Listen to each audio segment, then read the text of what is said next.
তুমি কোন শহরের মাইয়া গো লাগে উড়া ধুরা তুমি কোন শহরে আরে আই চাঁদ মামা চিমটি দিয়া যা রে কে ভালো। হ্যালো গাইস, কেমন আছেন সবাই? আশা করছি ভালো আছেন। গত বছর 2024-এ ঈদকে সামনে রেখে মুক্তি পেয়েছিল লাগে উড়া ধুরা।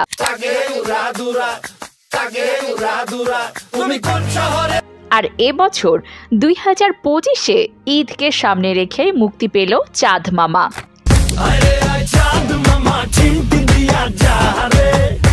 তবে দেখে আসা যাক কোন গানটিকে ঘিরে দর্শকের কেমন রিয়াকশন, কিংবা কোনটার গ্রহণযোগ্যতা সবচেয়ে বেশি। মিমি এবং নুসরাত জাহান কিন্তু এক সময়ের খুবই ক্লোজ দুই বান্ধবী, যদিও তাদের মধ্যে সেই বন্ধুত্বের সম্পর্ক আর নেই। তবে দেখা যাক দর্শক দুই নায়িকার মধ্যে কাকে পছন্দ করেছে বেশি। সাকিব মিমের লাগে উড়াধুরা গানটি 10 মাস আগে চরকি ইউটিউব চ্যানেল থেকে মুক্তি দেওয়া হলে গানটি এ পর্যন্ত ভিউ পায় 262 মিলিয়ন। অন্যদিকে SVF এর ইউটিউব চ্যানেল থেকে ভিউ পায় 83 মিলিয়ন। অর্থাৎ এই দুটি চ্যানেল থেকে গানটি 383 মিলিয়নের মতো ভিউ পেয়েছে।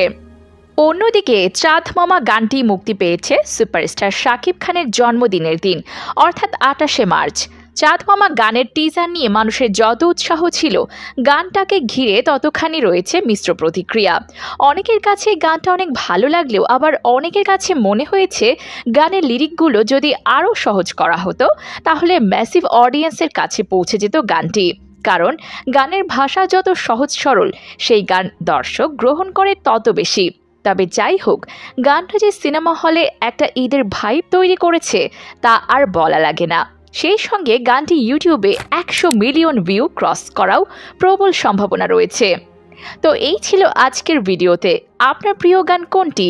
নিচে কমেন্ট করে জানান। ভিডিওটি ভালো লাগলে লাইক দিন, সাবস্ক্রাইব করুন আর বন্ধুদের সঙ্গে শেয়ার করুন।